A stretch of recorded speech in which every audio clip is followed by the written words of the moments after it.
people here. I wonder what even not scary. It's not scary. All right, on your best behavior, okay? Here, hold Daddy's keys. This is Delilah Ray Dawkins. This is the Dolphins baby. If y'all know that story, but don't worry about it. 2019. 2019. That was amazing. How you guys doing? Y'all gonna talk to us or what? Just tell us how big of a win was this today?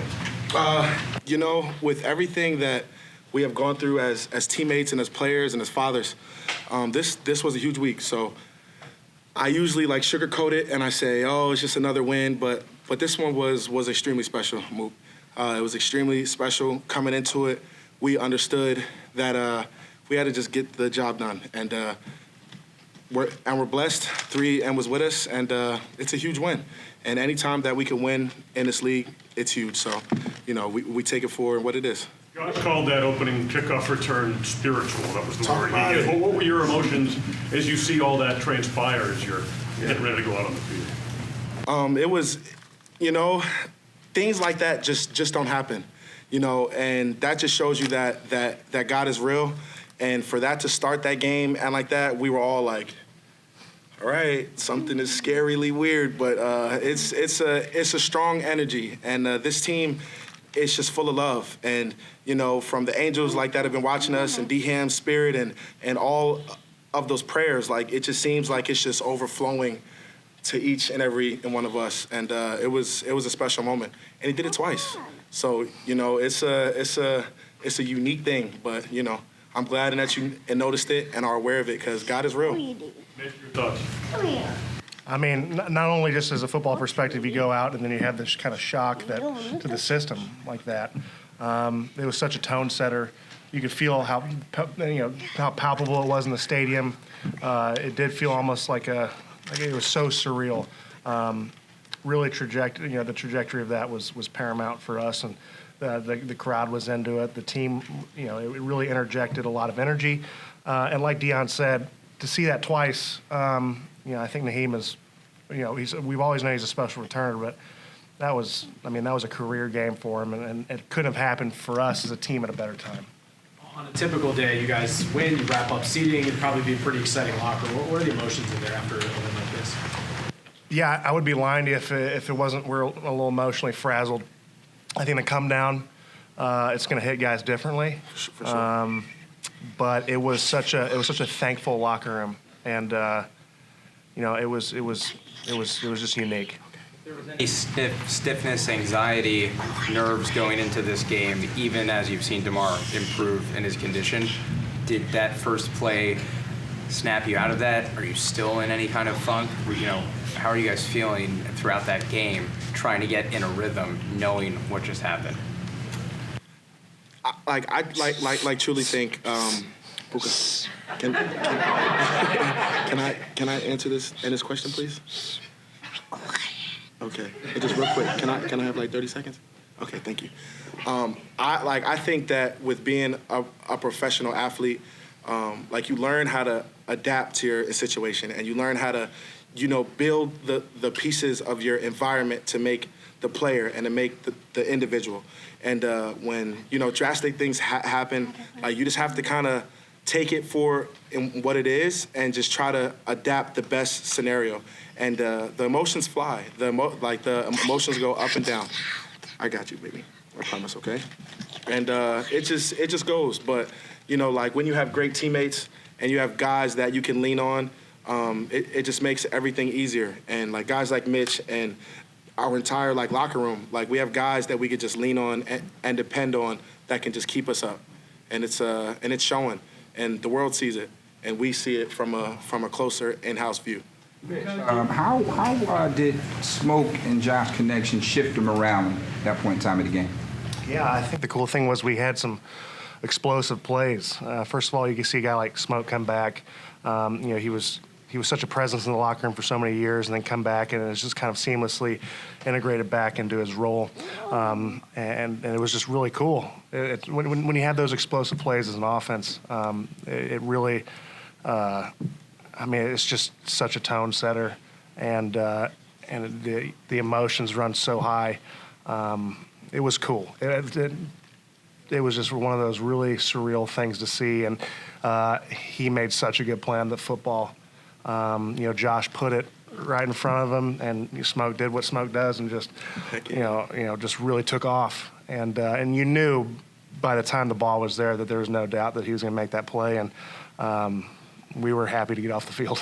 Mitch, you guys have been on this emotional roller coaster really all season, highs and lows, probably no more so than this week. But now that the playoffs are here, how prepared do you feel to get a good week of preparation? And not to say at all that you're forgetting about tomorrow, but to try to really block almost everything out and get ready for the postseason. Yeah, we know that the postseason amplifies everything, emotions, just kind of how you prepare throughout the week. Like you said, I don't think this is one of those things that it's a snap of the fingers you forget. It's not fair to anyone's. It's not fair to DeMar and or us for that matter to think that we can just kind of flip a switch and be okay from it. I just kudos to the guys for really handling this as well as they possibly could. There was no script written for us. We just kind of were figuring it out on the fly, and I thought guys did an admirable job, picked up guys. I know Dion picked me up a few times throughout this game, just kind of checking on me and vice versa. So, we'll really lean into somewhat of a normal week in regards to preparation and come out and really kind of put our best foot forward against a really good team. Like there at the end after the kneel down, you guys were all in huddle, kind of reach your three fingers. Is that orchestrated? Is that planned? Or is it You're looking at the guy orchestrated right here? Yeah, I appreciate it, Mitch. Yeah. It just comes to a point where like you just want to just give credit for, or give credit to what you have to give and credit to, and this world is filled with so much energy. So for us, putting that 3 up for DeMar, you can feel it and we can feel it, and we're just saluting our brother. And it just came to a moment in the game where, like we said, we did this. And then, we just gave him a salute. And that's really just what that 3 was. It was just a salute to our brother that we knew was watching every bit of this game. And, just bringing that connection through his TV screen to, this stadium, Yeah, with everything, we know how close-knit you guys are, how y'all hang together outside of this place. How has this incident, how has this week brought this team actually together, just a more stronger bond? That's an emotional question, Mook. I think it's, you just take it for what it is. And situations like this just remind you why life is so special. Why, in a split second, in any incident, like you could be jogging, you could be playing football, you could be playing basketball, lifting weights, not any second is promised. And for the situation that happened, it just opened up all of our eyes. Like, it has made me become a better father. It has made me and become a better teammate, a better person.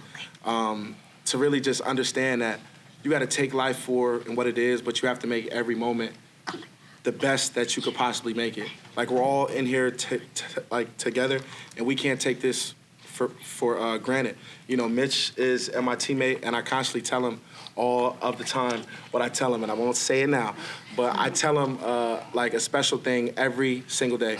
And he always laughs, and he's like, "Why do you always say that, Dion?" And it's because I just try to bring that height to his brain to just don't forget, this is special.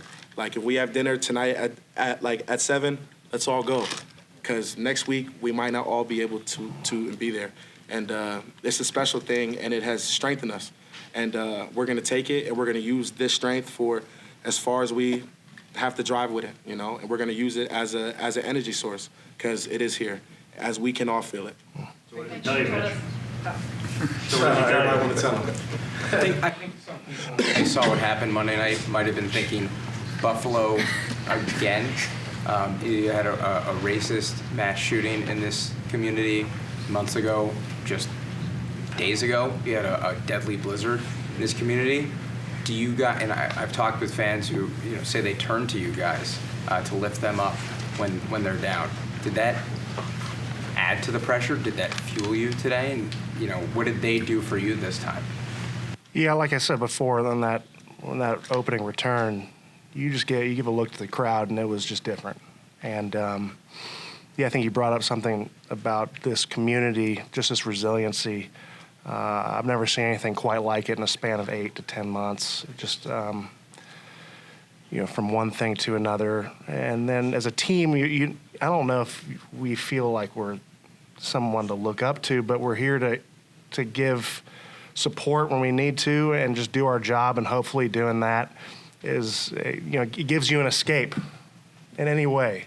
I think that's one thing that we lose sometimes, is that, like Dion said, not every day is promised in this league or in life in general, and the opportunities that we're able, to play this game and to continue into January, it's not lost upon us as a team, and it's just, I've always felt this has been the best place for me in Buffalo, and this community has just been, I think, just remarkable through all of this, and but I don't expect anything different, you don't want to take them for granted because they're always just so top notch. But this whole season, it's just been kind of a doubling down on that.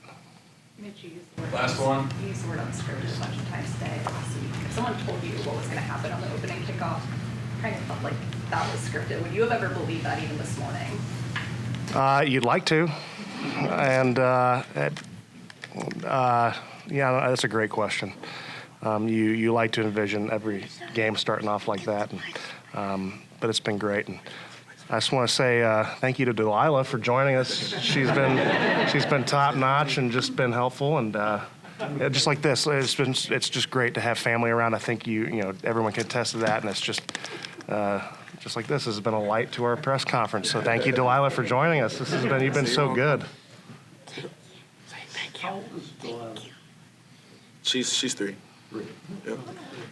Miami in 2019, Dion gets a call probably in 9, 10 o'clock before that Saturday we're down there. Mm-hmm. We see him, we go to bed, we wake up, and we found out that not only between that he had gotten a plane, gotten up here at 1 or 2 in the morning, shared this moment with him and his gal, introduced her to the world, and then came back at 9 o'clock and played a game.